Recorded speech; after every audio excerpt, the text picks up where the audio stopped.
Hello. uh, I'm back. Okay, so this is part two of me reacting to a podcast in which there's discussions about sex, relationships, dating, apps, all of that juicy stuff.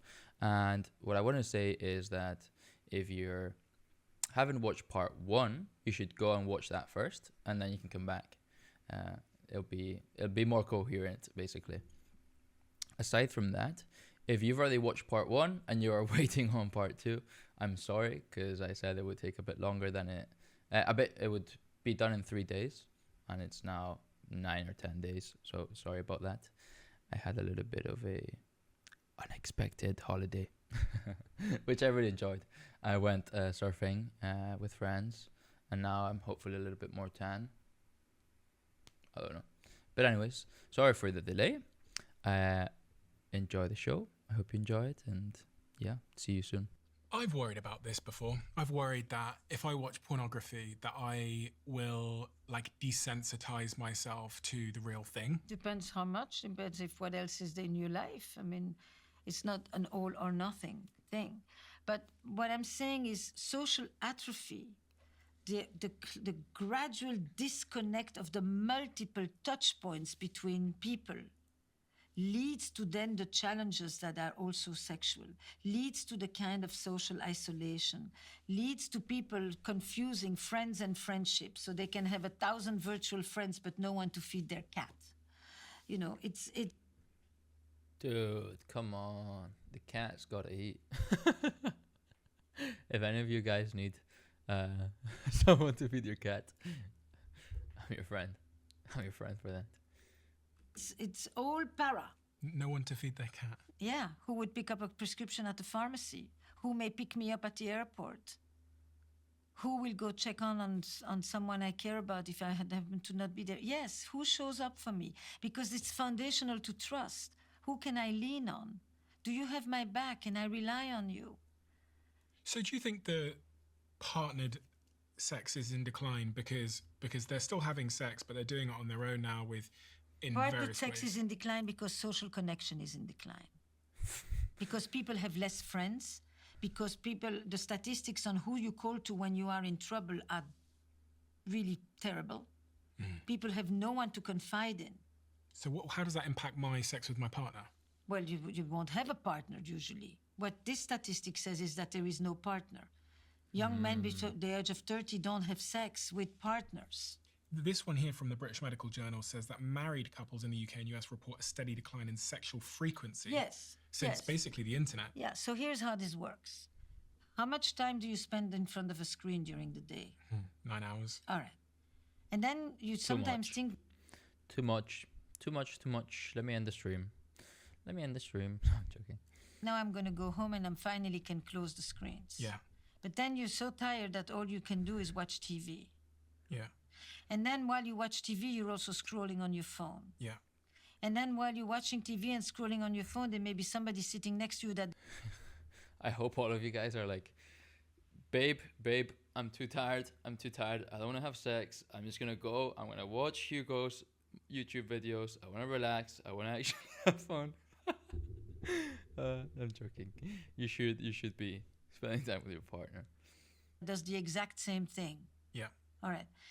And then somebody may even say something to the other person who goes, uh-huh, Doesn't look at them. uh-huh. Very interesting. And you really wonder why people are having less sex? Why is he laughing like that?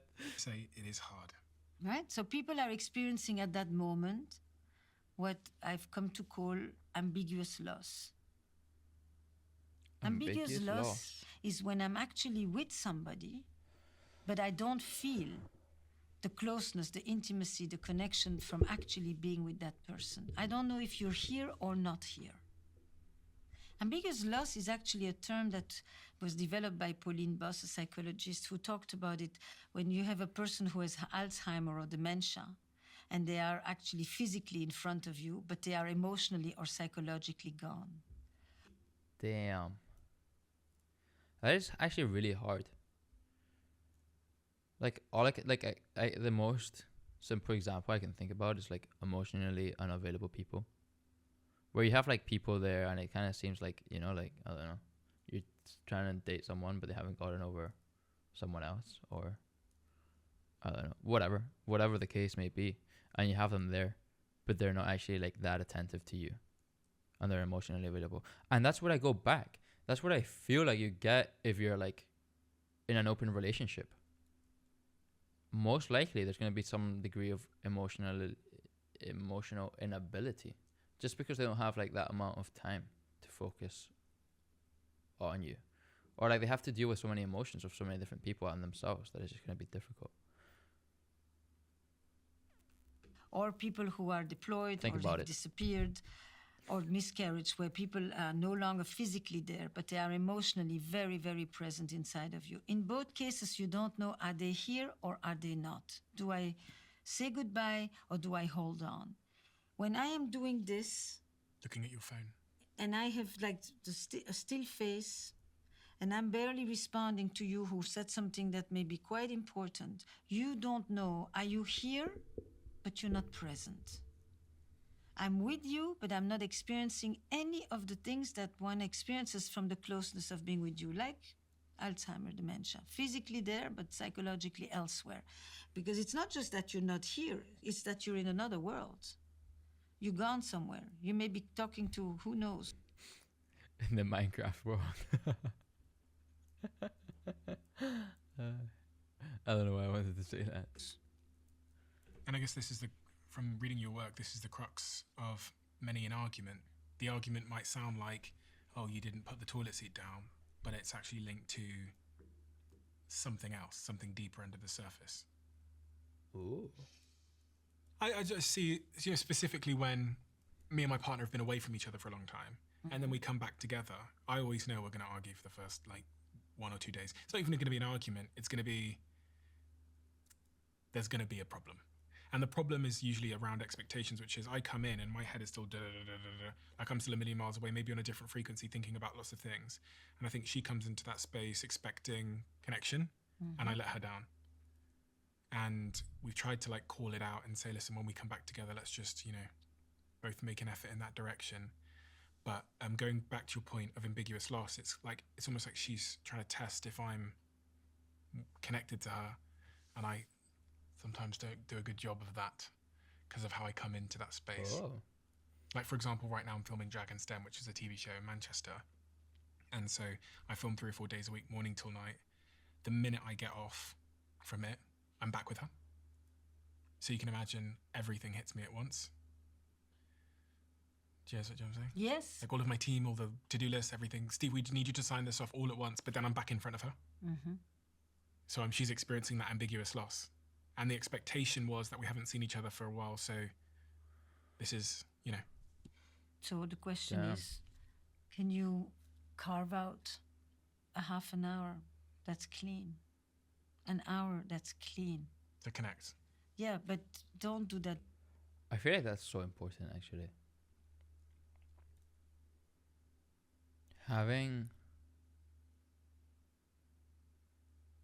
Setting time to be fully present with each other, because it's unavoidable.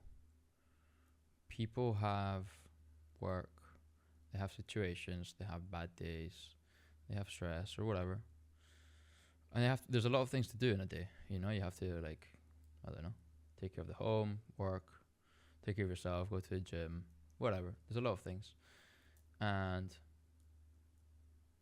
if you're there with your partner, but at the same time you're in this state which they talk about, where it's what's it called? Ambiguous loss.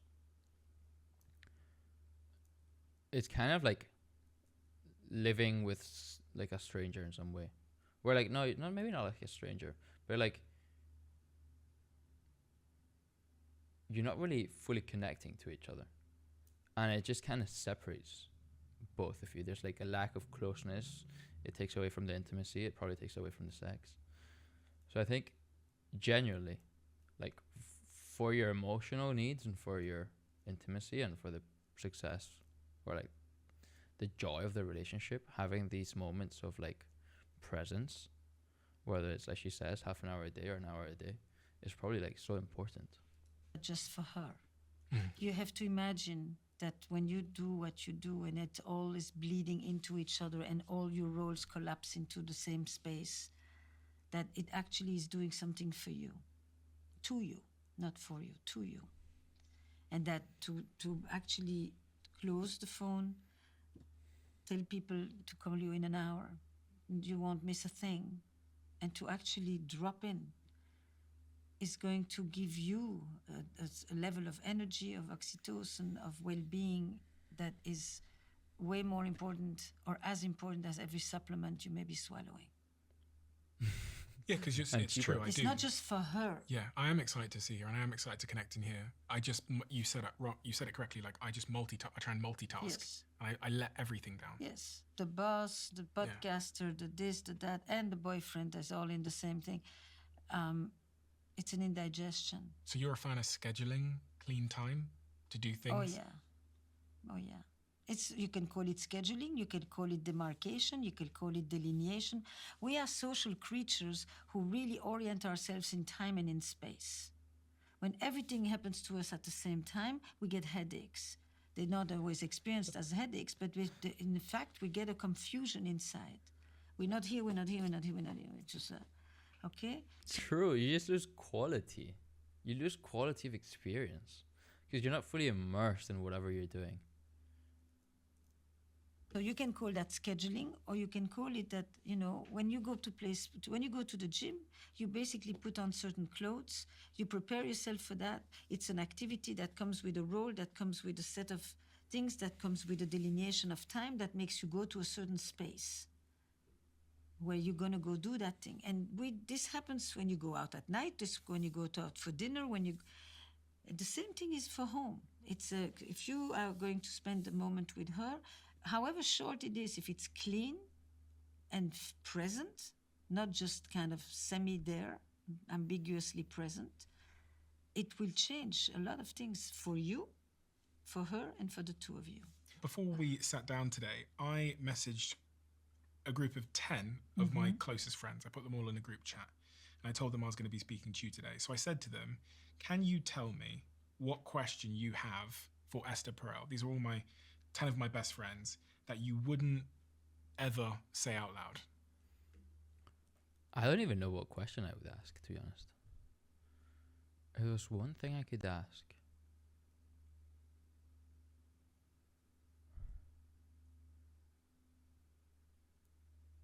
Ooh, I'd be really. I mean, I would. I mean, it says you wouldn't ever say out loud, but I would say this one out loud, and I'm gonna say it. Is how do you go about choosing a partner? Because obviously, I've gotten to this stage where I feel like love, it comes and goes. Like there's moments like let's change the person. Imagine you love your brother or your sister, but like you always love them, but it comes and goes. You don't always feel love for them, right? So if it comes and goes, you want to find some degree of stability somewhere else, whether it's the values. Maybe you want to be like, okay, I want these people to have values that add to me, whether it's okay, maybe they're fun, maybe they're supportive, maybe they're healthy, maybe they're blah blah blah. So my question is, do you go about it in an emotional way, or do you go about it more logistically? And as a whole, how do you choose a partner? That would be my question. How can I be satisfied with just one sexual? Wait, let me just ask it. Let me send her a text. I'm joking. That was so bad. I have been unfaithful with my partner in the past, and I feel guilty about it. Should I tell them? Ooh. I no longer find my partner attractive, but I don't know how to tell her. I love her, but I don't find her attractive. Okay, let me see which ones I felt. How can I be satisfied with just one sexual partner? Not really my case, but good question. I have been unfaithful with my partner in the past and I feel guilty about it. Should I tell them? I would probably answer yes, you should tell them. but it does not happen to me. I no longer find my partner attractive. This one, I'm surprised because it is a thing, and I didn't know about it. But I have a friend who's experienced this, and that is interesting. Those are probably the most interesting ones. I think the one that I would probably address is also about the infidelity and about your guilt. That's that, and also to this person, read State of Affairs, because I spent many years writing this book about infidelity and trying to offer a very nuanced perspective on this very subject. But here's the thing. To tell somebody something just because you don't have a clean conscience and you feel guilty isn't always the kind thing to do. Ask yourself what will happen to your partner or to your relationship for that matter if you speak about this now, and who you're doing it for. I think honesty sometimes is extremely caring and at other times can be very cruel. Oh. It cleanses you and it destroys another person. Deal with your responsibility and deal with your guilt and face the consequences of your behavior, and treat your partner with all the good things that actually say, I now am willing to really invest in here and make up for what I did without. I am so shocked by this answer. I was not expecting this. Damn. I don't think I would say the same, but it's interesting. I mean, I guess it depends on whether how you feel about your partner at the time. Because, like, I feel like there'll be people who will cheat or will be unfaithful, as they call it. And they probably still love their partner very much, in which case I guess her answer makes sense. But if it does, oh, fuck, maybe it still destroys the other person.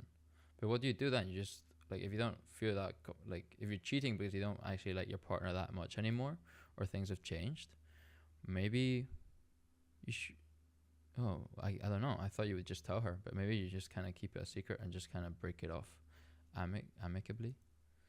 Damn, interesting. But then it kind of goes against what she said, because earlier she was like, people need to get used to rejection. They need to go and talk to more people, you know, like, you need to feel rejection. You need to learn to manage it. And now she's just like, this would be like a kind of rejection, but she's like, hide it, which is interesting, because obviously it's gonna prevent the other person from feeling destroyed. I don't know. Having to destroy the narrative of the relationship, because everybody has a story about their relationship. Everybody has a set of shared assumptions about their relationship. And you are going to come in and just say, last year or 2 years ago or 5 years ago, I did X, Y, and Z. And from that moment on, you rob the other person of their narrative. You may think you did something that was honest, and sometimes that is the case, but many times you actually create an enormous amount of hurt. If you feel guilty, it's not bad. Deal with your guilt. Face it, take your responsibility, and make your relationship the best relationship you can, and honor your partner in that way. Don't honor them by putting your dirt onto them. That is a different way of saying, and that is not for everyone. But I think that it is an important perspective to include here, because we live in this era where transparency supposedly is the best model for everything, and people dish stuff out on other people that destroys them in the name of. And when you're no longer attracted to your person, ask yourself, what is that about? Are you paying attention? Are you... I think people often just think that attraction is something like, I look at you and I should just instantly have a response, and sometimes it's also because I haven't really taken a good look. And sometimes it's because what I'm looking at isn't necessarily anymore what draws me in. And sometimes it's not, attraction is a very fluid thing. It comes and go. When I'm angry at you, I'm not nearly as attracted to you as when I'm looking at you being so kind to someone and I say, what a great person you are.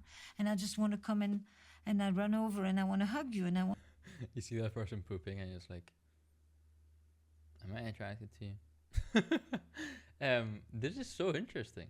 I feel like I'm learning a lot from this. To hold you. That's attraction too, right? We're not just talking about the attraction to have sex with somebody. Attraction is part of a story. It's part of a context. You know, if you think that you're just going to watch Netflix for 3 hours, scroll on your phone for another 2, and then turn around and say, "Oh, you're so attractive, and I'm so turned on by you," you're off. You're off. This is not the way that it works. And then it's easy to replace the person and to just think, you know, new shiny object, we will be very attracted again. But Get attraction replaced. is a part of an I'm joking. interaction. These two words have the same etymological root. If there is zero interaction, now, if you have a partner who neglects themselves, a partner who, you know, there's lots of things that people also do that diminishes them. There was a woman in an event I just did, and you know, there had been some hurt in the relationship, and so she said, "I'm no longer attracted," which is not the same as "I have no desire." Basically, she had no desire. And she said, "But we've talked everything out, we've discussed it." I said, "Yeah, you may have discussed it, but your body shut down. Your body carries the anger, your body carries the hurt, your body carries the feelings, and your body doesn't want to open. So obviously, it's not over." You know, so that's too is attraction. It is one of the Wait, so give us the solution, brother. most popular things that men whisper to me in silence, which is they can't seem to get there. And listen, I'm saying men because the majority of my good friends that would whisper to me are men. So it might be the case for women too. I just can't speak to that. Hi. Hey, bro. I need help. I'm not having enough sex, dude. What can I do? It's kind of funny. His friends whisper to him. Is that they are unsure how they could possibly be faithful for a prolonged period of time, and have one partner for a prolonged period of time. I think that would be an interesting thing to tell your men friends. Ooh. Women get bored with monogamy much She's like, I think this would be interesting. sooner than men. Let's hear that again. Women get bored with monogamy much sooner than men. Really? Yes. That's not what men think. No, men think she's not interested in sex. And what they should probably replace it with is that she's not interested in the sex she's going to have. In order to want sex, it needs to be sex that is worth wanting. Fuck. For women to remain interested, it needs to be interesting. Oh. And so the fact that women don't necessarily experience the same liberties, at least historically and culturally all over the world, that men do. So they remain in their homes and they are not as unfaithful because there's been a double standard around infidelity forever, everywhere in the world. For this particular friend of mine, That is kind of interesting. So, what I take from that is that women get tired of monogamy faster, and that men are not good enough at sex. Brothers, we need to train. We need to get better. where is that message? What should I say to him when he says, "How can you be satisfied with one sexual partner?" That's literally, just so you know that I'm not just.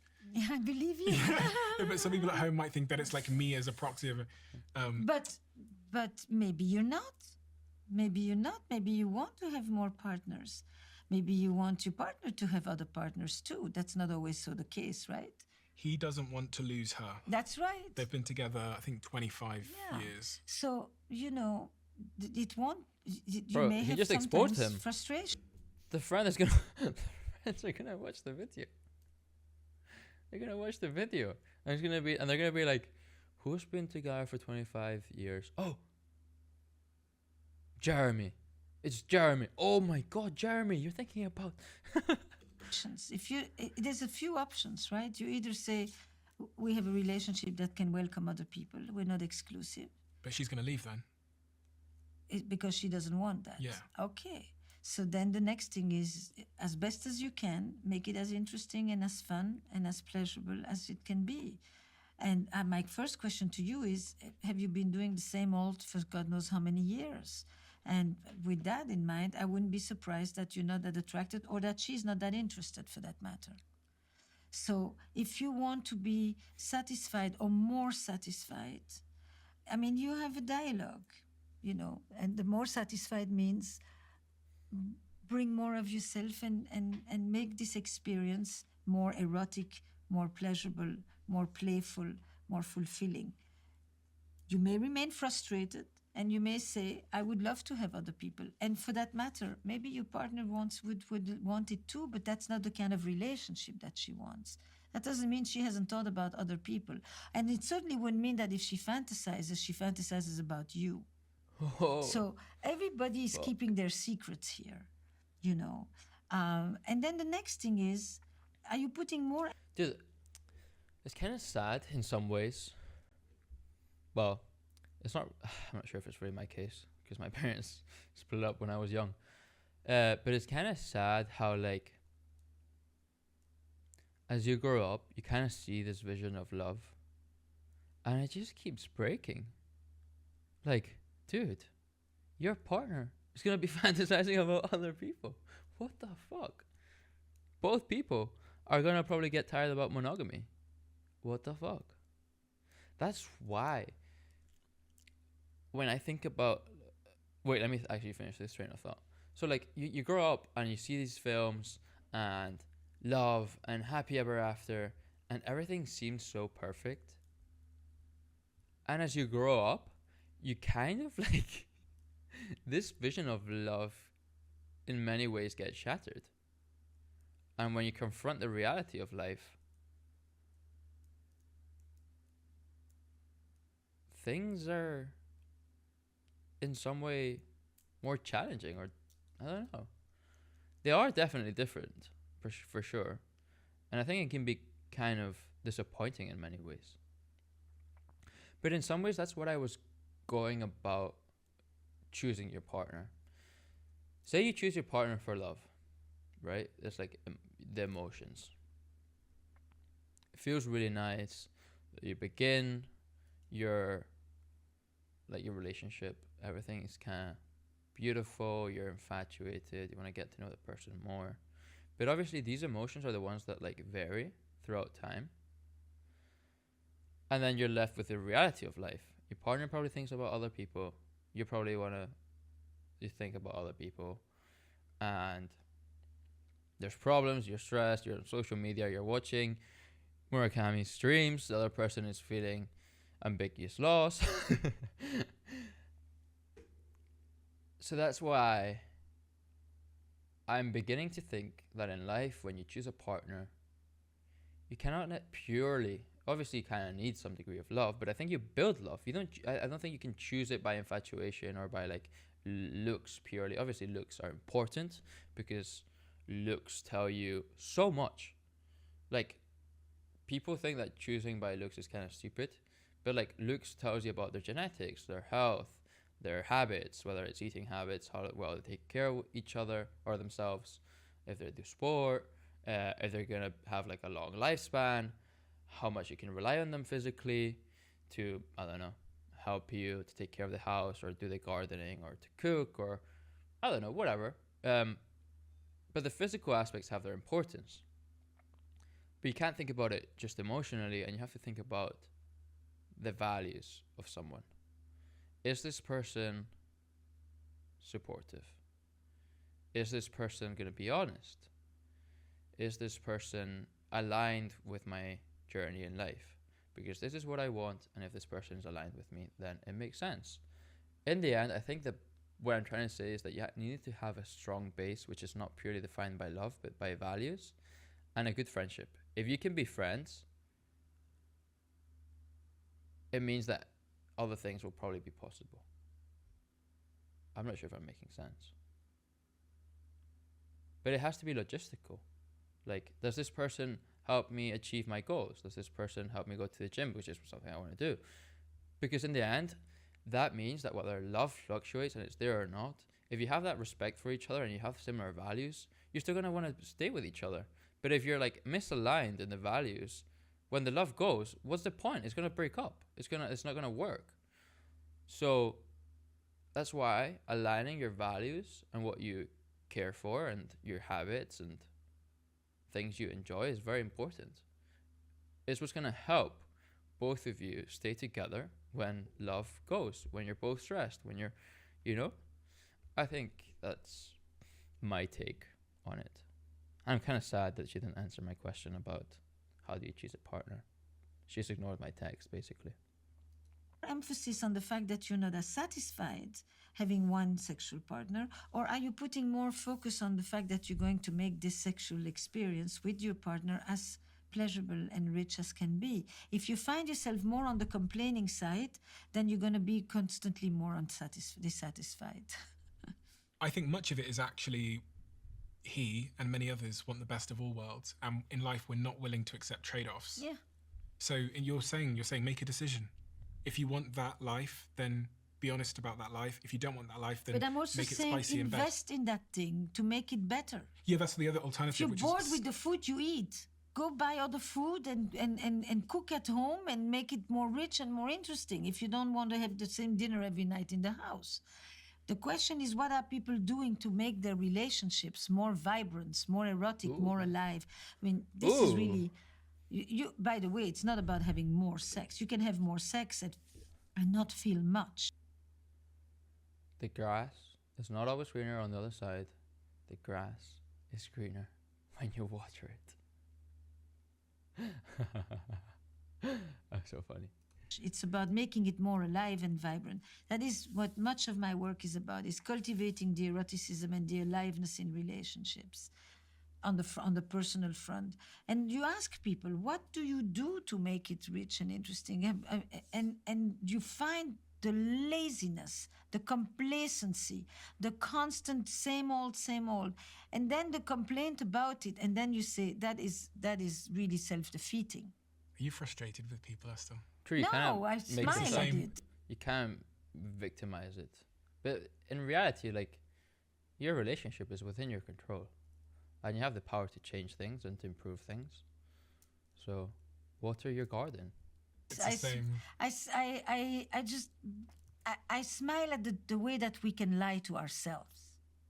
I smile at the way we can complain about others, and as if we have no implication. I smile at the way we don't want to take responsibility for actually getting the things that we really want. You must see the same patterns over and over again. Those ones I do, not all, but this kind of pattern, which is actually why I've expanded from only working in the romantic sphere to working also in the workplace, because relationships are richer than just this. And I think that this friend, I would have a 5-minute conversation with him, and I would ask him these very questions. I would ask the partner also those very questions. And I would have a few ideas. It's not uber complicated. You're going to record me to him? No, I'm just... Okay. Do it. What would you say to him? What's his name? I should Or probably... a name? Let's call him John. John. Dude, he's already been exposed. Okay, don't fucking act as if we don't know who he is. We know who he is, dude. He's probably going to be in the comments. Let's see. Dude, I'm sure there's someone that's found him out by now. Dude, everyone's like shouting facts. Anyways, I can't find So, yes, John, we are not necessarily curious only about one partner. Many people would like to have other partners. In the context of your relationship, that is not an option for you, as I understand.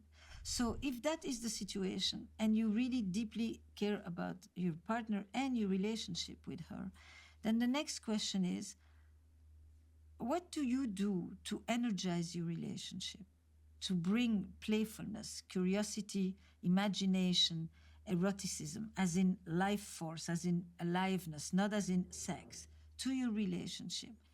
Are you bringing the leftovers home and the best of yourself goes to work? Or are you also bringing your creativity, your energy, your curiosity to your relationship? My sense is that if you do that, there is a good chance that you will actually have a more satisfying erotic connection with your partner. That doesn't mean you won't have interest, curiosity, fantasies about others, but it will free you from this position in which you just kind of say, I'm bored, I'm not satisfied, I would like a little more diversity and all of that. And just for you, do not imagine that you're the only one in your relationship who thinks this way and wants this. It's just that you may have a partner who doesn't want the consequences John, don't listen to this. Don't listen to this. of it. That doesn't mean she wouldn't fantasize about the plurality herself. Fuck. I'm going to send that. This is actually really interesting. The idea that very often we get curious about other partners and we want to try new things. And I think it's totally normal and it's fine. But I just want to add a little bit to it, I guess. And it's that it's the same when you work on something, whether it's a business, your job, your career. Craftsmen, people that are the top of their field, they've been years in it. They spend years every day, so much attention into it. And they gain so much knowledge and understanding, and they become professionals at it, you know? But they're always asking the questions of like, how can I improve? How can I get better? Let me investigate this. And they're not saying like, let me change career, which is fine if you're fully dissatisfied with it.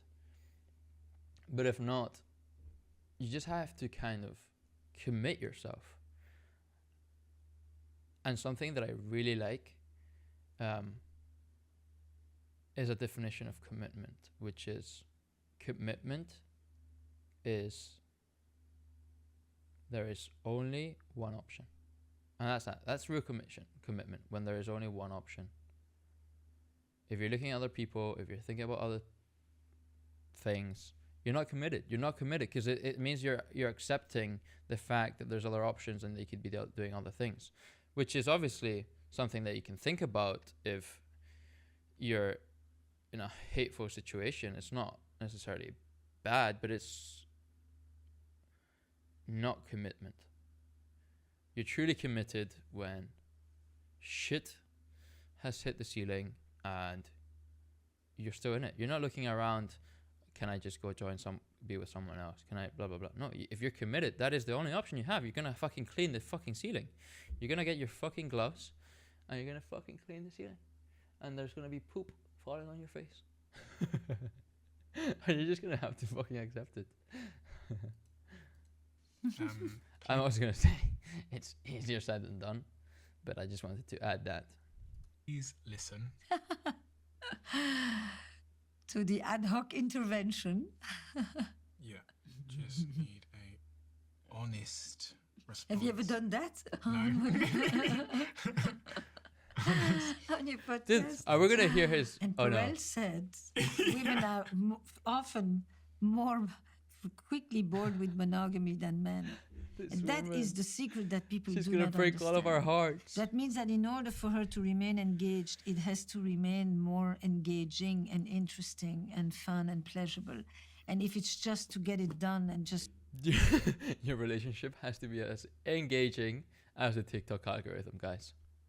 Learn from TikTok, but don't spend time on it. Learn from its algorithm and apply that to your relationship.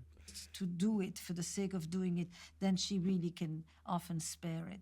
And while men are much more able to remain, actually, contrary to what he describes, to remain interested. That doesn't mean they don't want others as well, but they can remain more interested in their partner without having to change it like that. And it is interpreted as women are less interested in sex, rather than women need more in order to remain interested. They need more of the emotional stuff, They right? need, And not more the- necessarily, not only. They need more imagination, more risque, more connection, more attention, more of a lot of whatever is her thing. Right. Okay. It's one of the Still figuring the that most out. important things I learned, actually, that kind of turned it around for me. Because once you begin to look at it like that, it plays with this classic gender division: men want, women doesn't.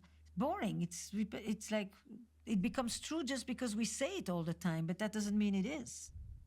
This is true for a lot of these gender things.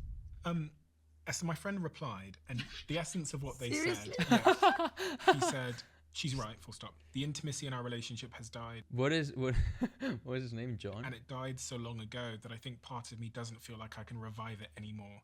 We're so used to the relationship being off. Okay, It's become automated. He's like acting in passive mode.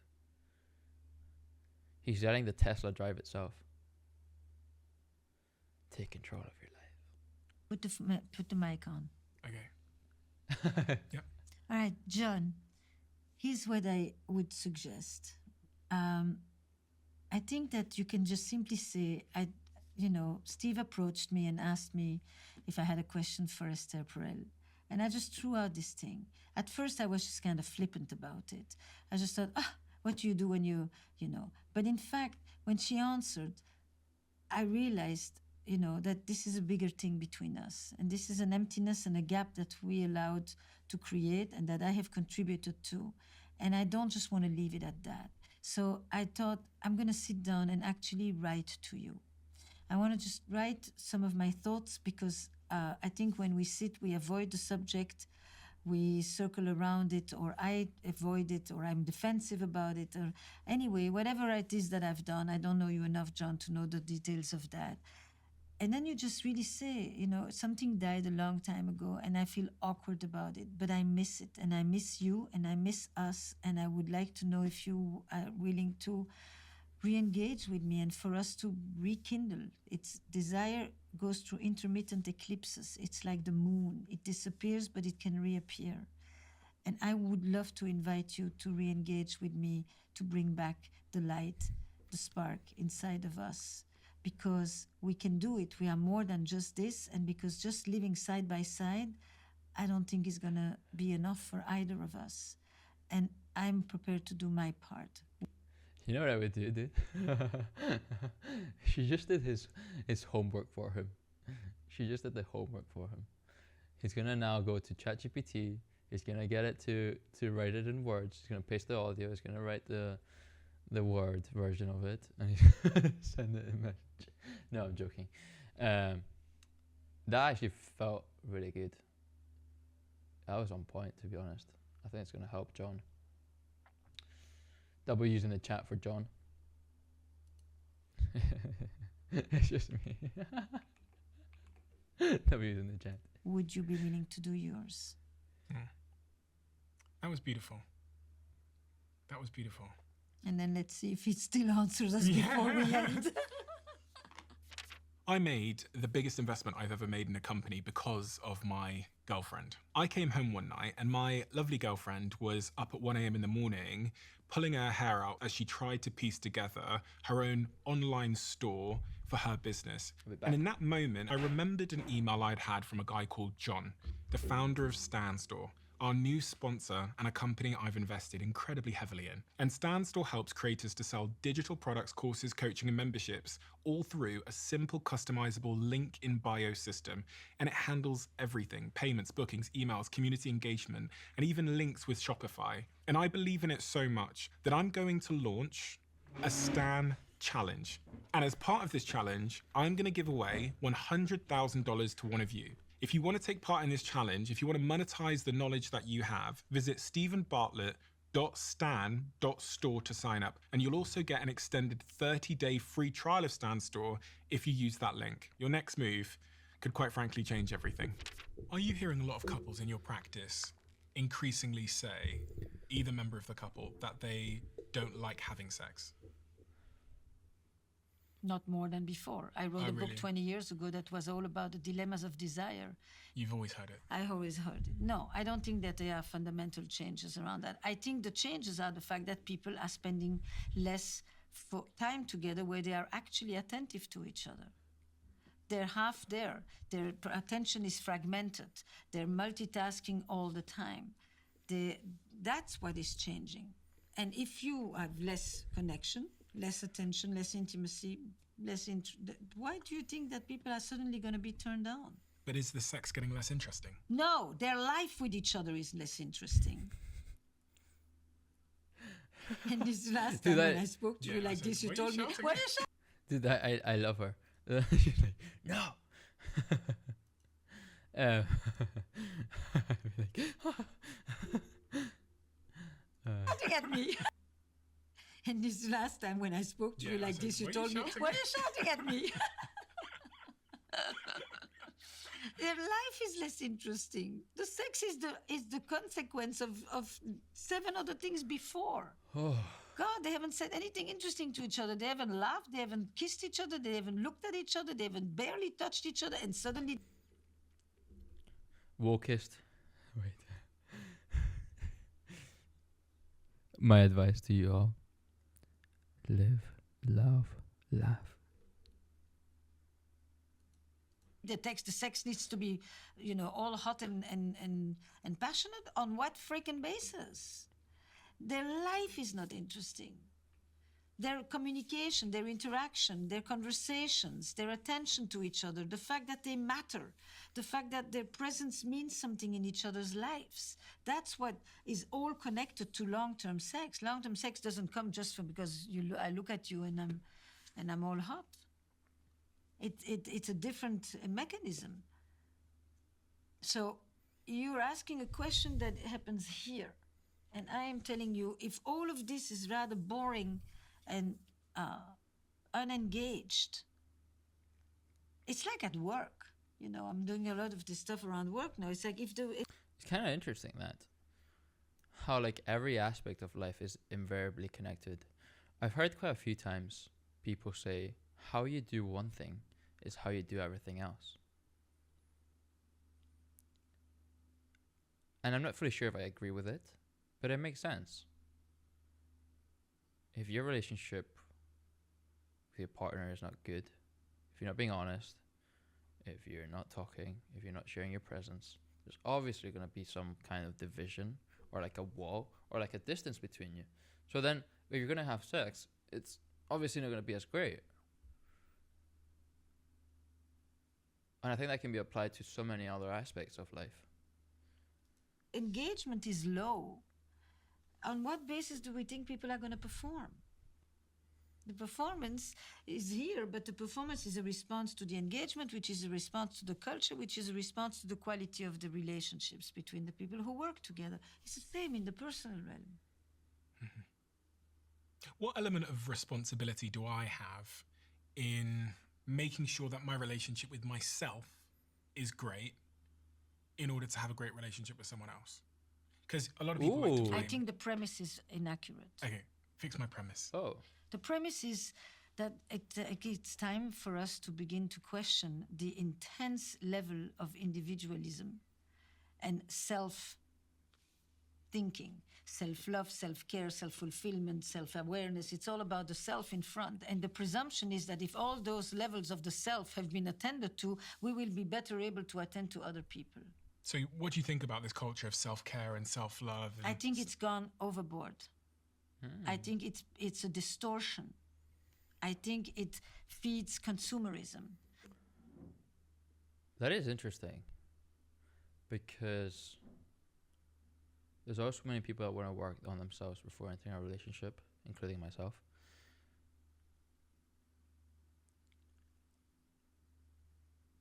And the idea that it's too much in some ways makes sense. And I think that's something that I struggle with. I'm always trying to be better. I'm always trying to be healthier, be perfect, and then I can have a partner. But it's also true that I'm never going to be perfect, which makes sense. Let's see what she has to say about it. I think that there's a lot of elements of it that are highly important, but we have completely lost the fact that what actually is at the root of well-being, happiness, longevity, meaning is in our relationships and our connections with others as well as with ourselves. When you give to others, you will at the pressed. When you feel like you make a difference in other people's life, it makes you feel better chemically too. If you go on the street True. and you give compliments to people and you tell them that they look really great or this is beautiful what they're wearing, True. and you've made a smile on someone's face, your oxytocin levels go up too. Doing for others makes us feel better about ourselves as well. Not all the time, not every circumstance, but that voluntary connecting and being engaged with other people. Whereas being engaged with oneself, have you seen at the gym how people are super engaged with themselves, lifting, but nobody's interacting with anybody? True. And many of these people go home and there's nobody there. Huh? It's not like they're doing this for someone that's waiting for them. Relating to yourself is not a goal in and of itself. It is a step to something, but it's not Whoa. in and of itself an achievement. The goal is relating to others. I mean, The goal is that's kind of true. We kind of think if we're better, if we have more muscles, we'll be liked more by others. People will accept us more. So it's kind of like we focus on ourselves so much just so that we can be liked on others, and we kind of often skip the part of being of service to others, giving a compliment, helping other people, which is what really creates a connection. Because in the end, I'm not friends with people just because they're sexy, but because they add value to my life. And how do you give value to other people's life? By being of service, by being there to help, by being emotionally supportive, by taking care of their cat.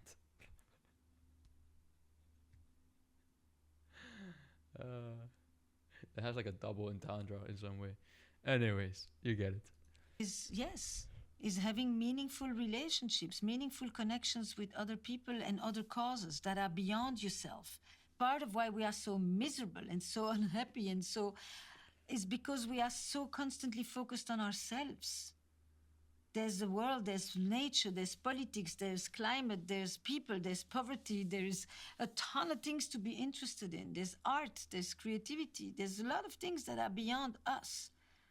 That is beyond maximizing and optimizing and hacking and focusing on myself and navel gazing. Life hacking, life maxing. And I am a therapist and I work with individuals who I am helping to have a better relationship with themselves and deal with what stands in the way to relate to others, not what stands in the way to feel good about me. Hello, Sticks. Period. With gender roles Wait. I'm just reacting to a podcast. I'm quite the way in. 51 minutes in. It's a sex expert, Esther Perel. We're sorry. All of our representatives are still assisting other customers. Please remain on the line as we value your call. What? I didn't even know this thing existed. What the fuck? The relationship crisis no one talks about that is killing your sex life. I'm basically just learning, taking notes, and reacting to it, basically. I've not watched it before. Reversing. Have you seen men get increasingly emasculated by the success of women in your practice? And have you seen also the woman get sort of frustrated with the man because he's now not the breadwinner? There was this stat I saw that said, again, rough numbers, 70% of women expect the man to be the bread.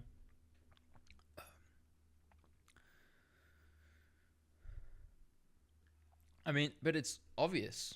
Who wouldn't prefer men to be the breadwinners? If you're a woman, obviously you're going to prefer it. It makes life easier. One survey reported 71% of women believing that being able to financially support a family is crucial for a man to be considered a good partner. I mean, it makes sense. It provides stability. But to financially support does not mean being the only person that is supporting financially. It's just being able. It's crucial for a man to be considered a good partner. In contrast, only 32% hold the same expectation for women. That is only 32%? Oh, well, I mean, I wouldn't necessarily think a woman should be the main, like, the biggest breadwinner. But yes, I would fucking help that there's financial support by the woman. I mean, I guess it depends on how much money we're making and stuff like that. But I think this is probably changing. I feel like with the younger generations, people are gonna want, like, men are gonna want women to be more supportive, because in the end, women do better in studies in studies. Like there's studies on this, and basically in school and university, women perform better. Meaning that obviously in some way in working environments or getting opportunities, they'll do good. So I think that it's probably going to change. But obviously, if it's still prefer, obviously, dude, as a woman, I would prefer man to fucking be financially strong. Breadwinner. But then there's this bigger social narrative that actually no 50-50 or, you know, equality is the case. And I was sat here with a guy who runs the Men and Boys Clinic. I think it's called the Men and Boys Institute or something. Richard Reeves. And Richard Reeves was a stay-at-home dad. And then his partner, you know, and doing all of this work about men and equality that, you know, a self-proclaimed feminist, I believe. And then his wife turned around to him one day and was like, you know, and I've heard this quite a lot. I've heard from my successful... Dude. Come on. It feels like so passive aggressive, dude. The guy's just probably playing PlayStation whilst watching the child. Jesus. female friends. But I would not want this. Like, I get so bored. That part of the reason they think they can't find a man is that men feel emasculated by their success. And on the counterpoint, I'm wondering if it goes the other way. Can I take this a little differently? Sure, please, whatever.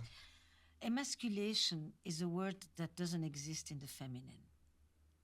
It's always been a masculine concern, which is part of why I said to you that masculinity is an identity that constantly has to prove itself. Mm-hmm. If it was so solid, it wouldn't have to constantly have to show you that it really is serious and it's the real thing. There is, you know, those things do not translate on the feminine side. The word loser doesn't exist in the feminine either. And this is historical. This is not new. That men have had the challenge with powerful women is not new. That women have wanted men to be both powerful and nurturing is not new.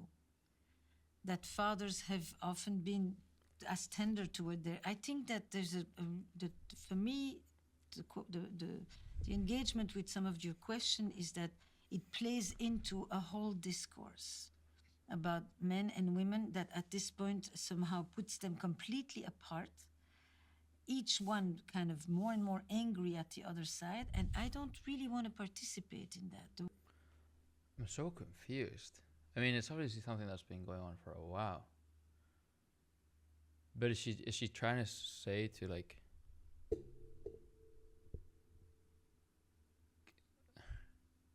Okay, men are always trying to prove themselves. Men probably have some form of insecurities that makes them maybe feel insecure when the woman makes more money, or if she's emasculated and she's powerful in the job and she's a leader. So that makes them feel insecure. But the question is real in the end. Like, how is this worked at or solved? Or is it because men are too insecure? Or are you telling men to be more like women? What are you proposing? Women are talking about the useless this, and the men are talking about the bitches that, and I don't find that helpful. I don't think it's true. I think there are fathers and men all over the world doing everything they can to save their family, their wives, it has nothing to do just with how much they earn. The world is filled with people who want to give a better life to their family and to their children, men who work day and night in order to provide. And I think that to turn this conversation into that section that we are referring to, it's true, it exists, but it is not a fair rendering of men, of masculinity, of fathers, of brothers, of husbands, and of wives. That there is a group of women who are out earning the men, yes. Women have out earned the men for a long time in all kinds of industries, not just at the higher levels. That men have not been home as primary parents. I think gay couples have shown us a whole new range. It's like it's time to kind of move on a little bit. Do you know when you say that You know? we need to know how to relate to each other? And I'm kind of confused. I mean, I understand. I mean, I guess the picture is that it's a minority, the cases where... Oh, I'm not sure. I'm just going to shut up because I don't understand the situation. Sticks, if you understand, maybe help me out. I think you said that it starts with being aware of ourselves. Is that roughly what you said? That it starts with having sort of a self-awareness of yourself? I think that it's a constant combination, because what I'm saying is that in order to have self-awareness, you need to understand your connection with others.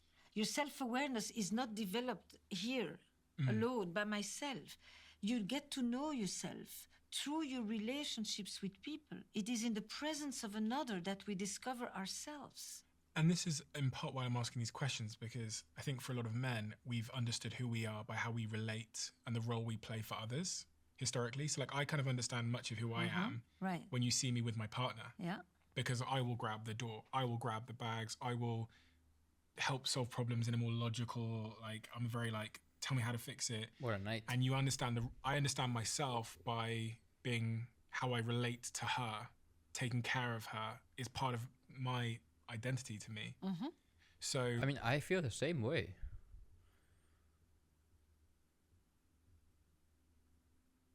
Which is fine.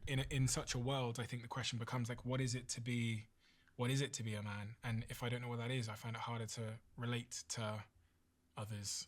One of the things I love to do, but that's not on a societal question. level, that's me in my work. When I do retreats, relationship retreats, like I have one that I'm going to do in October in Greece, and I do fishbowls, and I put all the men in a fishbowl, or all those who identify as men for that matter, and I have the women just listen, the people around, and for an hour or more or two, they talk about everything you just brought up, their challenges, their frustrations, their hopes, their aspirations, their losses, their self-doubt, their shame, their shadows. And people listen without judgment, without opinions. We look, but we don't judge. Just receive the gift of having somebody be willing to expose themselves like that. It's extremely moving. It's very beautiful. And you learn a ton. And you learn how much of your projections are, standing in the way, how much you make assumptions without really knowing, how hard it is to truly listen. That's when it becomes, to me, beautiful, worthwhile, and things change. Things become softer, and people start to weep in front of total strangers, and you realize humanity is bigger than gender. Gender is important, super important, but there is another layer that is just our humanity. And at this moment in our society where there's tons of uncertainties, that connecting on a human level, to me... Dude, that is so true. Like, the pain, the struggle, everything is so universal. And it doesn't matter if you're from one country or another, or if you're one age or another. Okay, I feel really woke right now, but bear with me. Pain, suffering, it's universal. We all go through it. It's a language we all speak. And I guess being there for each other is like the important part in some ways. And I guess her point is just that there's going to be struggles at all points of life in some way or another. And that it's not about gender. It's just about connecting human to human and supporting each other. Wow, I feel like I uncovered a truth. Supersede. I mean, I'm just rephrasing her words, but anyways. Some of these gender wars. There's lots of it. I don't, and I leave it to others to comment on that. But my work is to create alternative conversations, better conversations. Are you hopeful? In those moments, I'm very hopeful. But are you hopeful when they leave the retreat and they go back onto the algorithms? I hope that some of them will do that, and some of them will actually experience a profound change. But in the moment, I feel like I can do something. I'm hopeful when I can do something, when I can contribute, when I can create something that's really special. I'm not hopeful when I'm helpless. It's kind of interesting because I feel like in some ways she is being helpful and she is being of service. I mean, I've learned a lot. It's kind of nice to think that if you have a problem with your partner, it doesn't really matter the gender. The important part is that you're supportive of each other and you can talk about it. And that you can see each other. And understand.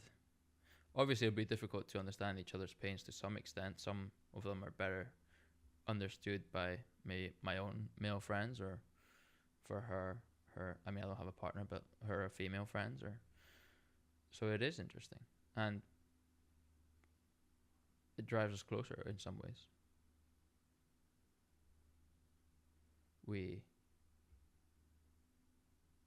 What was it? Something, blah, blah, blah, and we don't judge.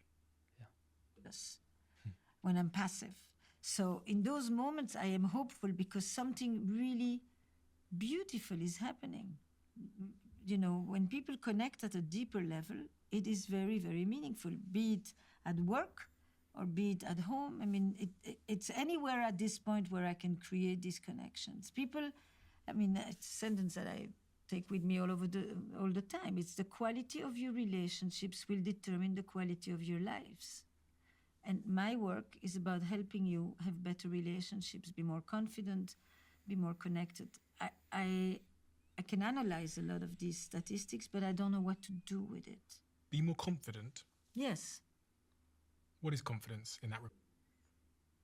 I like that. I like her message. And it goes back to what I was saying in a way, how like a good friend just adds so much to your life. It adds so much richness. Like, please, feed my cat, friend. And they're like, yeah.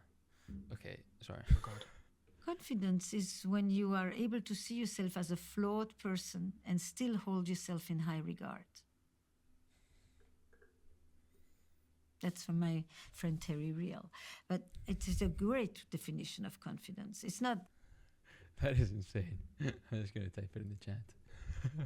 I feel kind of cringe doing it, but let's do it. Confidence is... What was it again? Let's just re-listen to when it. I friend guard are able to see yourself as a flawed person. Confidence is when you're able to see yourself as a flawed person and still hold yourself in And high still regard. hold yourself in high regard. That's from my friend Terry Real.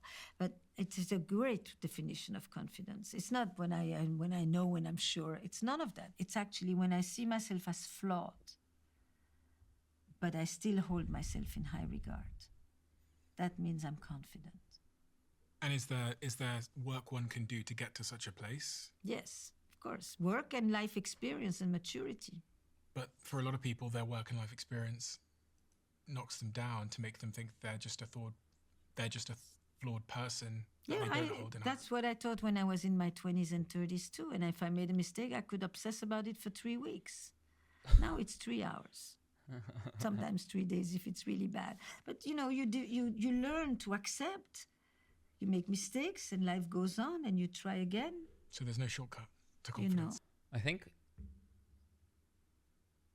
for myself, one of the things that has helped me the most in life, or at least right now, in the phase that I am right now, is it's the same message, but I'll explain it in 2 ways. And I feel like you've probably heard this before. How like sometimes we talk to ourselves in ways that we would never talk to our friends about in the same way, in the same manner. Like sometimes in my head I'll be like, oh, I've made a mistake, fuck, I'm so stupid, like what the fuck, what am I doing? Or like fuck, am I really like that stupid, or am I really that bad, like being normal, not being cringe.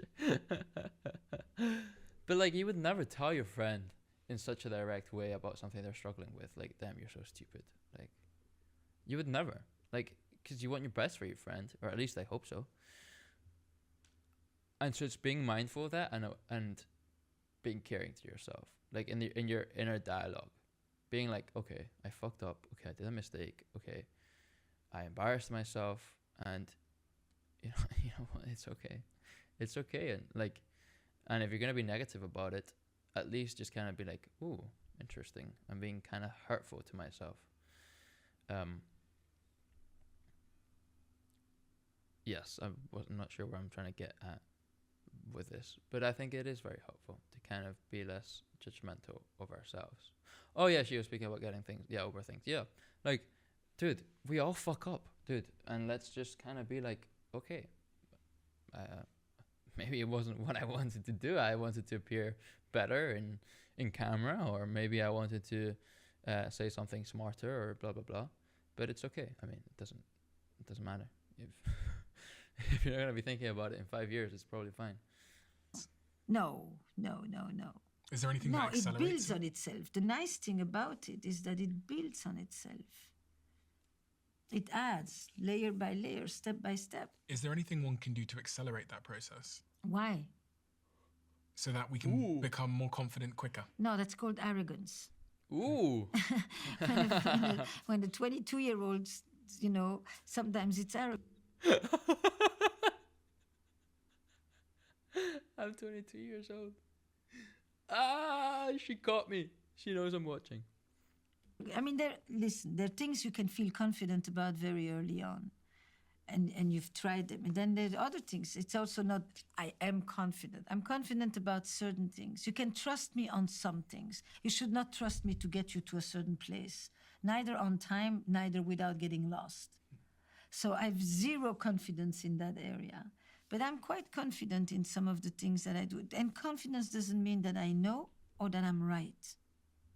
It's that I'm prepared to do things and be mistaken and not know and try again. Two different people can go through the same experience, and one of their confidence can build and the other one can lose confidence. Yes, that is the biggest mystery question. Hmm. Why two people with the same story? For one, it becomes what brings their resilience and what gives them the drive and what makes them be people that are engaged with life and the world. And for the other person, it's what broke them. I think this is interesting because there's always the scenario of like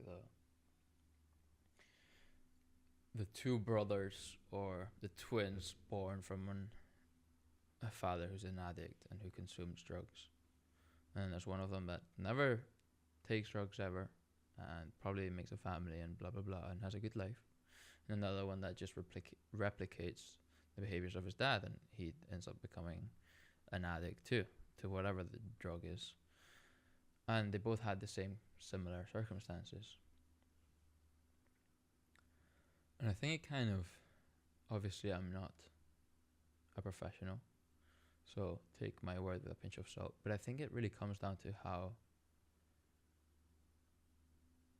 you react to the things that challenge you and to the mistakes you do. I mean, obviously you're going to make mistakes, and if you're going to just be like, fuck, I'm a piece of shit, I made that mistake, blah blah blah, and you talk to yourself like that, you're never going to want to be able to, like, you never want to try again, because if you fail, you're going to be like shit, so you wouldn't feel safe in trying again. That's why when you talk badly to yourself, it kind of really fucks you up, and you have to be more like your supportive coach, or like, I don't know, the friend you would like to have.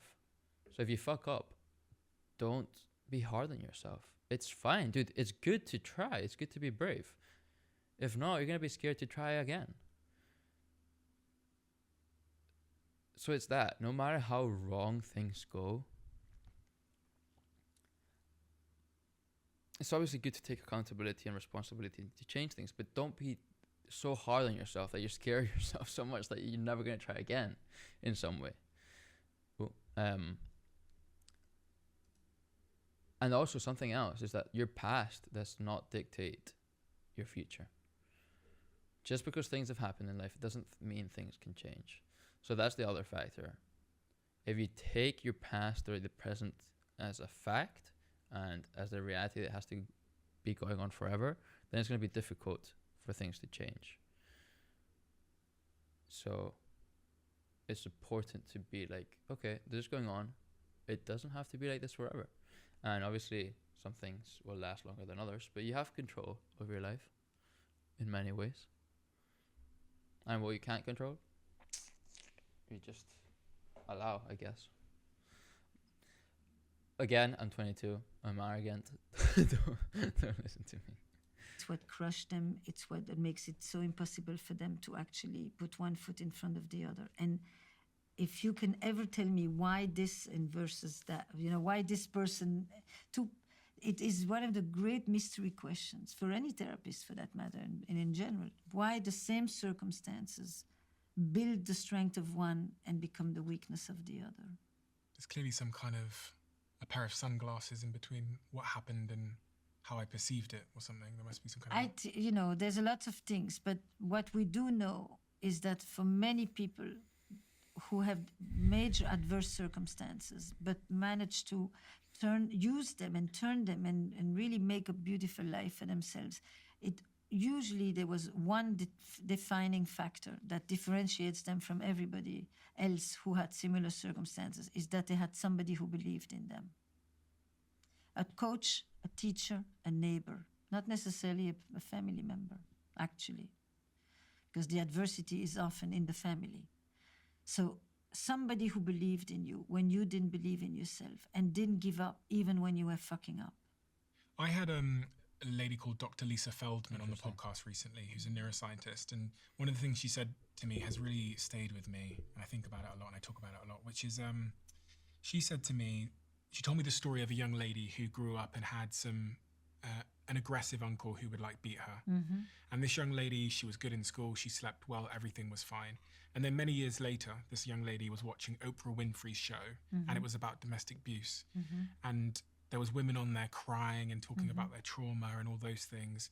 And essentially, this young lady suddenly started to experience the symptoms of trauma. Mm-hmm. Unproductive in education, couldn't sleep as well, and visibly traumatized. The trauma hadn't appeared, wasn't symptomatic up until she watched this Mm-hmm. show Mm-hmm. with Oprah. And it made me think that, is there a possibility that some of our trauma, not all of it, but some of it is contagious? I.e., we give meaning to it when someone tells us the meaning of what happened to us. Are we giving meaning to the things that happen to us? And it goes to what we were saying here about you can go through the same thing, but interpret it differently. Do we inherit the meaning externally from somewhere? It's interesting because I think about this a lot with things like anxiety. I'm like, it feels like, I know the world has changed and we're less connected, but it does feel like, had I not known that anxiety existed, I'm unsure whether I would have personally experienced it. I think that the anxiety culture actually kind of made me anxious. It made me label the feeling. And I'm just wondering if you have a perspective on this idea that we give meaning to our experience and then that. Yes, of course, all the time. We give meaning to everything. We are meaning-making machines. And if you don't do an individual meaning attribution, you get a collective, cultural, social attribution. In our society, we may call it anxiety. In another society, we may call it the ancestors are unhappy. A spirit is knocking at your door. Somebody has not been properly mourned. Somebody is being degraded.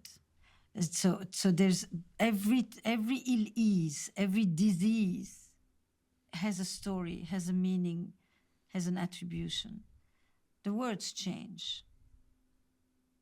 That's on a cultural level. I don't know why. I have the feeling that she's kind of tired to be there. She's just kind of like this. And it's be happy, woman. it's very important. Sorry, that felt derogatory. I didn't mean it in that way. Be happy, Esther. Esther, be happy. not just individualize these things and think I give meaning.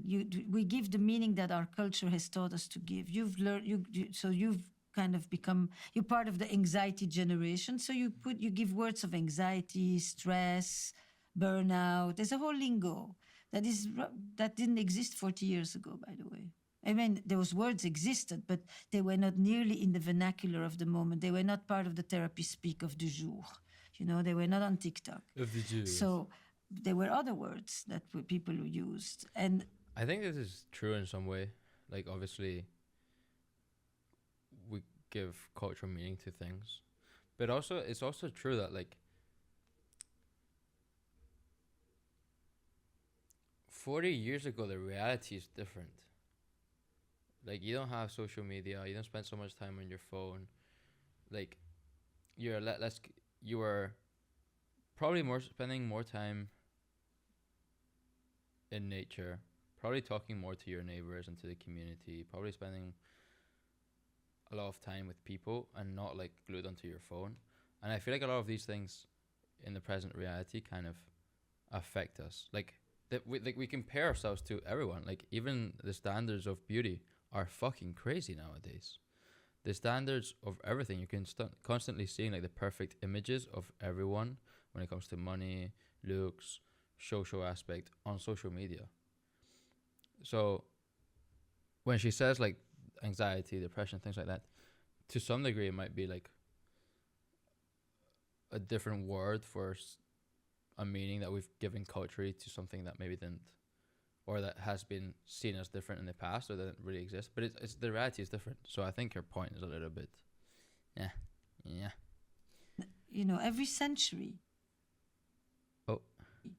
has certain names. Hysteria, we don't hear much about hysteria these days. That was a 19th century thing. It's mental health now.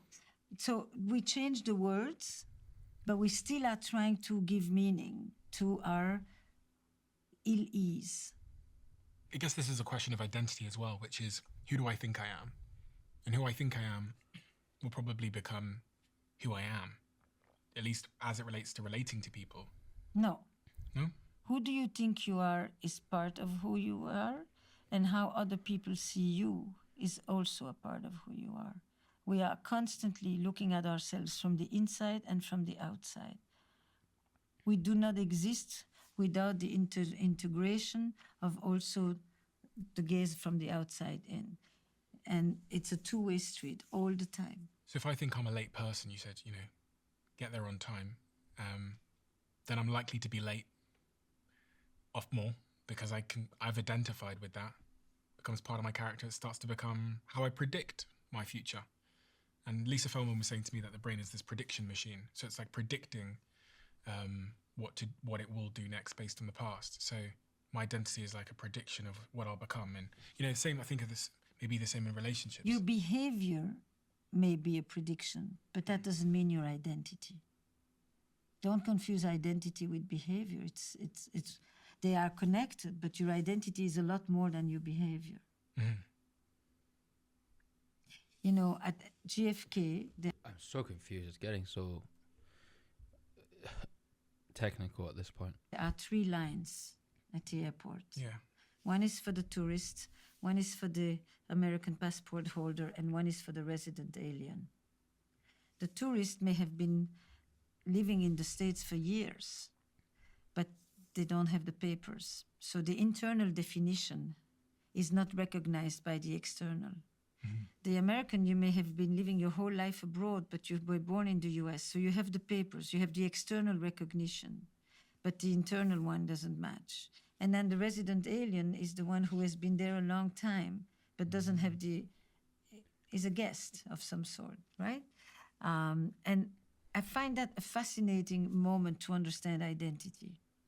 When you stand there, what is internal, what is external, what is seen from how others recognize you and think, and how others define who you are and how you define who you are. And these are conversations. The question that you're asking about trauma is it's a different question, because the trauma is not the event itself. The trauma is often in the experience of the event without an empathic witness. Without in it. Yes. Without What an makes an event traumatic is often the fact that you experience something without an empathic witness. That is crazy. Because it is true that like some events can be traumatic for some people and not for others. And it's interesting to think that if we have a friend, someone there to support us through something hard, it can make the difference between it being traumatic and not.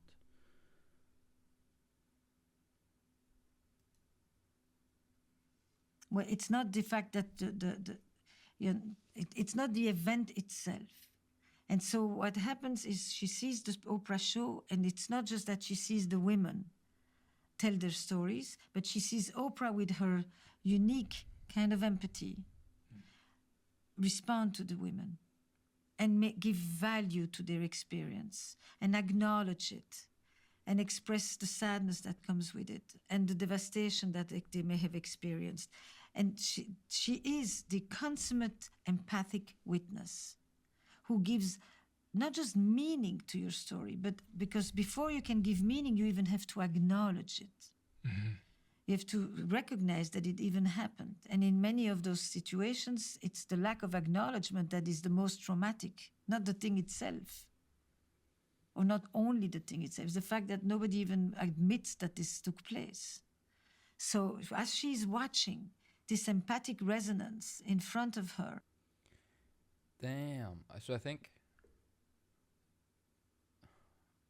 the way I'm understanding it is that when someone brushes over pain or you don't even acknowledge it yourself. No. I was going to say it. No, I'm not sure. You're welcome for my insights. Something opens inside of her that allows her to finally recognize, weep, cry, do her own acknowledgement and realize what was done to her. That's a different way of interpreting, and I have no idea if that is true. Yeah. But just to give you another reading of what may have happened to this woman. Mm-hmm. And for a while she will not sleep, and for a while it's because suddenly, in order to finally come to admit something, you need to feel safe to let it happen. And when you watch the Oprah show with those women, I just did the Oprah, so I had the people, and I see how it's an amazing moment of being held and experiencing a container that allows you to experience the pain. Okay, I think I understand it.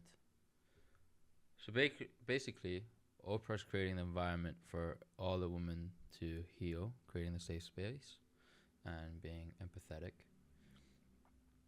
And the reason why Esther thinks that this particular woman suddenly became traumatized is because it's not that she wasn't traumatized in it before, it was just that she was allowed to recognize it. Just the space allowed her to feel comfortable in looking into the depths of what had happened to her and being like, oh shit, fuck, okay, I've had a lot of pain. And so it allows her to recognize that she has trauma. Not that she didn't have it before, it was just unrecognized. That you've been holding in. Interesting.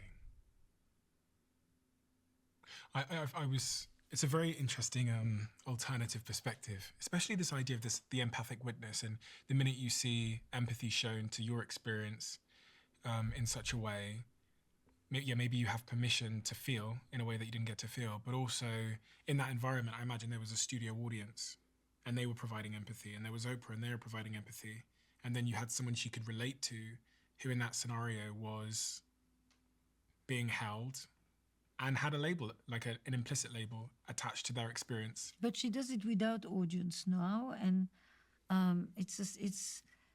I think it was a long time ago. So when she used to have her show many decades ago. I was my first time on the Oprah show in 87. 87? Whoa. With a studio audience? Yeah.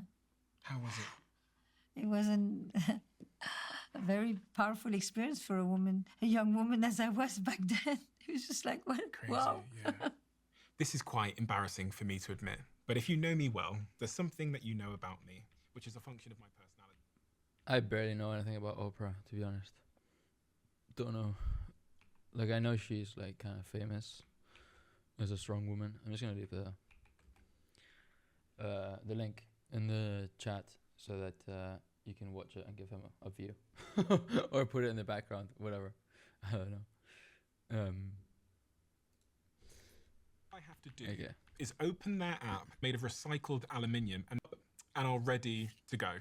So if this sounds like the kind of thing you or a friend needs, visit extra.com. You can use you code think you need Stephen that? and you'll get 10% off plus free shipping. Maybe. And I want to be Not me. noise writing. Oh my God, that second one. So if I made you president of the entire world and your job was to prevent this social atrophy, this decay of social connections and relationships, and you had to take 3 steps on a global basis, Ooh.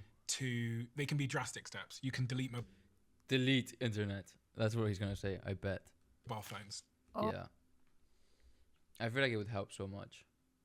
But it would also be sad if you have like family far away, you wouldn't be able to like talk to them so easily. Oh God. They can be any drastic step you want to take. I think that things are lived in the details, not in the big things. Okay. You know, where was I recently? I went to a place and I remember making the comment, everybody says hello. Whoa, that's kind of cool. That's so funny. Like,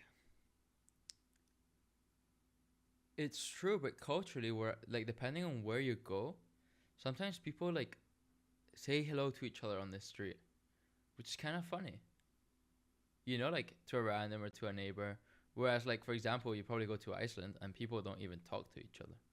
Like, it's probably rude to talk to each other.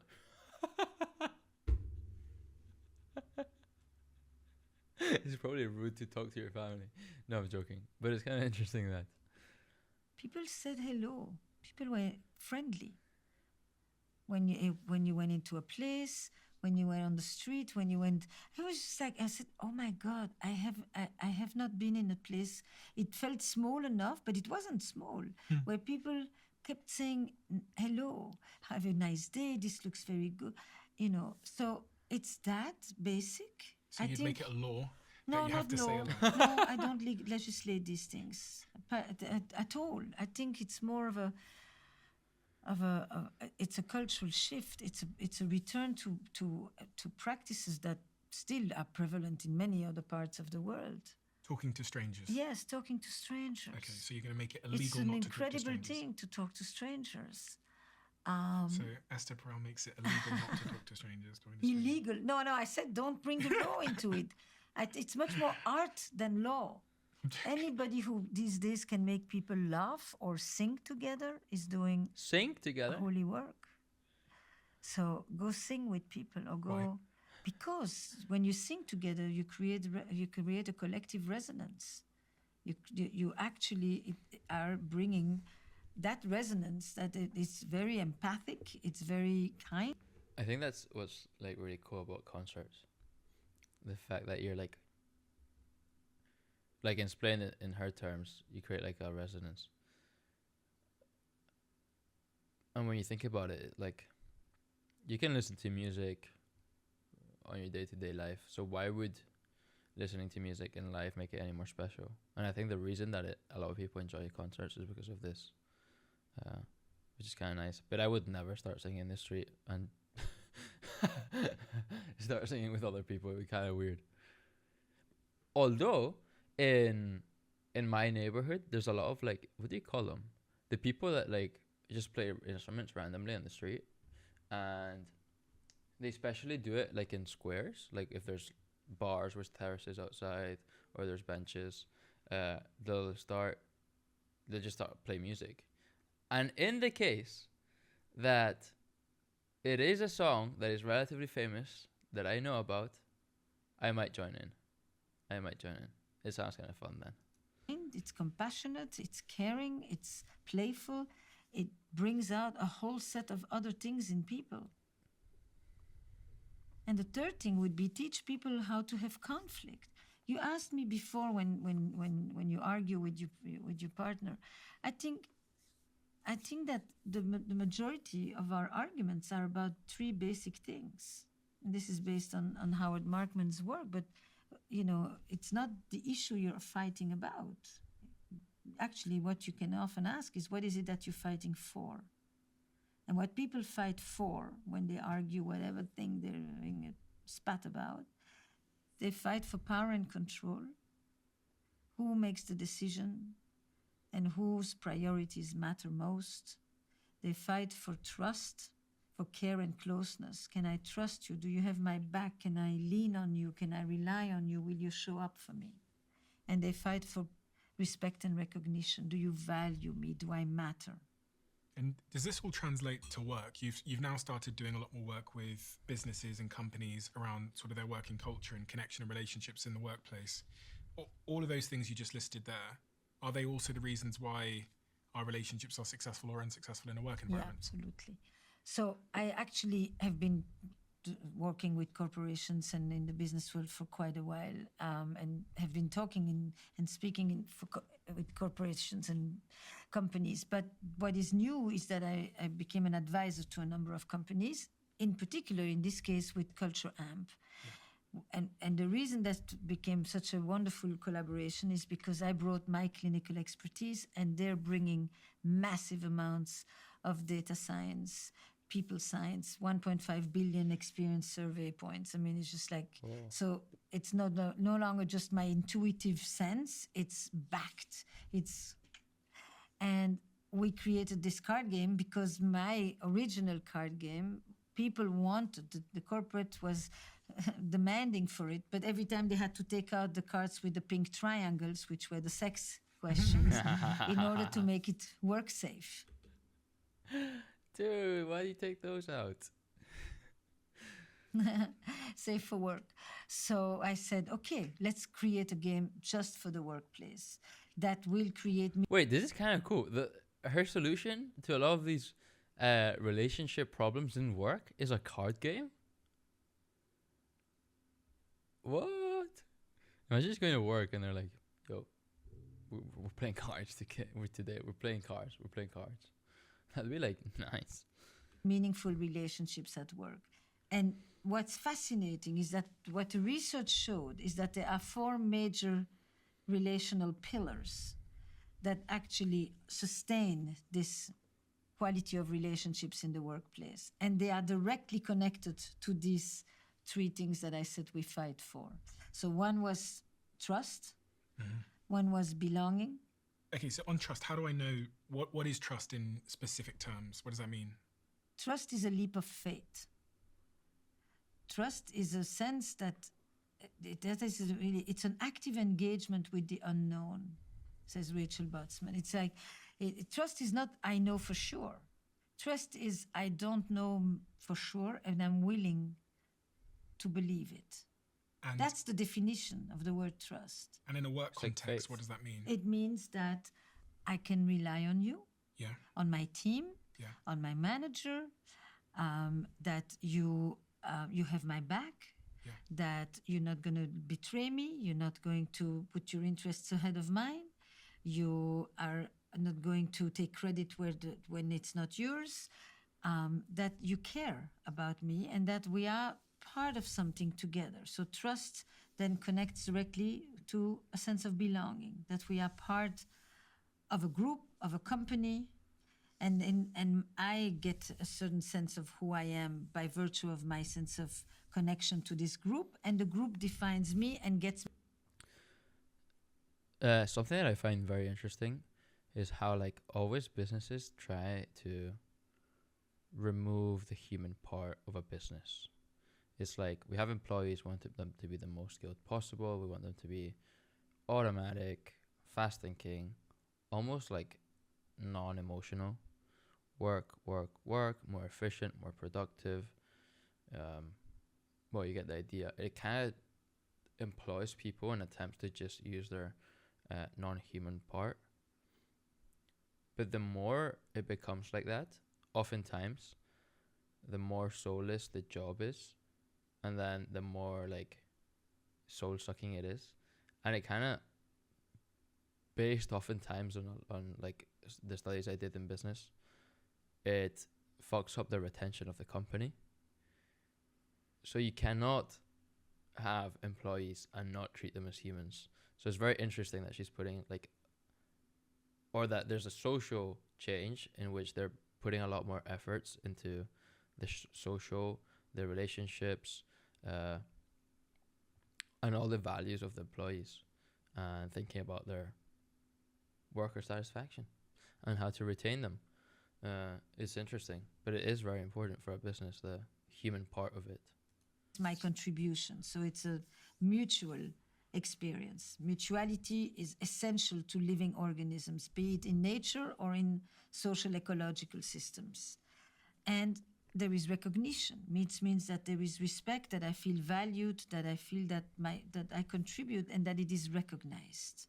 This is essential, because I could achieve and perform and meet the productivity goals and all of that, but if nobody pays attention to it, it doesn't really meet the need.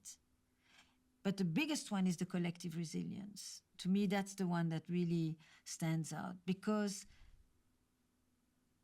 resilience isn't an individual matter only. It's not just a set of traits that exists inside of you and that you need to tap into in order to face adversity and all of that. Resilience is how we, at this point in particular, are able to respond creatively and adaptively and flexibly to all the changes that are happening. The workplace is in massive flux. And from a relational point of view, it's huge. And it is basically at this point becoming no longer just the soft skills, it's becoming the new bottom line, basically. Esther, thank you so much. Thank you so much for the work that you do. I when I've met you the first time, I was convinced that you're in fact an alien from another planet, Right. because you have an ability to understand situations at a deeper, more intuitive level than anyone I've ever met, specifically as it relates to just like the human condition and the way that we are, the excuses to make, the patterns of a human. And it really like shocked me. Mm-hmm. You were able to see through me in a way that I did not like, but I appreciate it.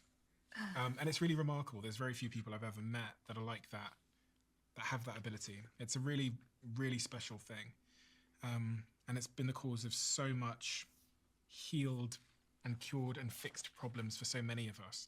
We have a tradition on this podcast where the last guest leaves a question for the next guest, not knowing who they leave it for. The question left for you is, how are you going to adapt to a world of AI and robots? Interesting for her. I am going to use AI as a tool, as I just did an hour before I came here. I was in a meeting and we were generating ideas, and one of us asked the AI exactly this. What would you see is the next step in the collaboration between, what would be bold collaborations between Esther Perel and Culture Amp, the very company with whom I created the cards. And the AI gave us incredible ideas, but it was both. We had AI and we had the people. Mm-hmm. The people could use the AI became way more relevant because it had the people. Mm-hmm. So as long as I can use it as a tool to foster the communication and to generate ideas and between me and others, I think that I am still shaping it and it is helping me. I would hope that it doesn't just begin to shape me or us all and make us into a species that none of us can yet imagine. Some people are very much looking forward to that new species. I kind of like the ones we've been. We are imperfect creatures. We're unpredictable. But there is something fascinating about human beings that... Yeah, that's what makes it fun, the unpredictability. If you know what's going to happen every single time something happened, it would be so boring. That has been the core of my work. Thank you. Again, I'll link the cards below for everyone to go and get a pair. I think I'm going to use them at the very start of the week with my teams. So just to kind of create a bit of a space where we can connect with each other before we get into more difficult work, but also there's other sort of work environments when I have new investments and stuff like that. It's think that'd be really, important. you can do it one-on-one, you Yeah. can do it onboarding, you can do it offsite, but there is something about a weekly meeting, all hands on deck kind of meeting where we do a card, one person each, and I can tell you, and especially when it's remote, which you are not, Yeah. but everybody knows the lackluster attention that you can get in a Zoom meeting with everybody doing 5 other things at the same time. You just need to track the eyes. True. But once people start to tell stories like this, people get, the others are interested and are listening. It changes the whole dynamic. So it's a beautiful ritual to have your weekly start with a few cards. Esther, thank you so much for all that you do. You're And it's welcome. so wonderful to see you. I feel like you help correct me, and in an important way. And you do it with such. What was one of them today? When you were talking about the dementia and the Alzheimer's and the word ambiguous used, loss. ambiguous loss, I felt that, because I think sometimes I create that impression. And one of my ex-girlfriends said that to me. She said, even if you're sat next to me, I feel like you're a million miles away. And I remember thinking, it's such a horrible way to make someone feel, you know? And my girlfriend, what a wonderful thing it is. Dude, that's like the classic meme of the guy and the woman in bed, and he's probably thinking about other girls, and he's just probably thinking about Minecraft or something, or this guy's thinking about work. It's for someone to want your attention and to want you to hug them and to want you to care about them and to look at them. What a wonderful privilege that is. And to insult that privilege by being a million miles away, I just thought it was a horrible thing it is that, you know. How often during the day do you send just a little sweet nothing? I know, I need to do that more. I don't Do you do it know enough. how much it changes a person's... Yeah, just to say that you're thinking about them as well, because I do think about them, Yeah. but I don't, you know. So you're saying it to me. Yeah. And Yeah, then- exactly. I need to say it to her. I'm gonna tell her now, Esther. Okay? Life is lived in the details. It's all these small things. Damn. It's not, it's like when you ask about the changing of the world, I don't think in these big things. And this, when it's done authentically, it's not big, and it... Yeah. Okay. Okay. That puts energy into a relationship. She said, "Oh," with a little heart face. Damn, she was said, fast. "Sweetheart." And she's typing. Dude, she's happy. Okay, you got it. He's now back to being 0 kilometers away. That was a very good podcast, to be honest. I really enjoyed it. I'm gonna give her a clap of appreciation. That was fun. Thank you. I think his name is Steven. I'm not sure. I think it is. Thank you, Steven, if that's your name. Yeah, Stephen Bartlett. Yeah. Thank you, Stephen. We're gonna change it up a little bit. I'm not sure there's anything else I would like to watch. Maybe I'll play CSGO. The strange freedom of knowing nothing. This guy's videos are so good.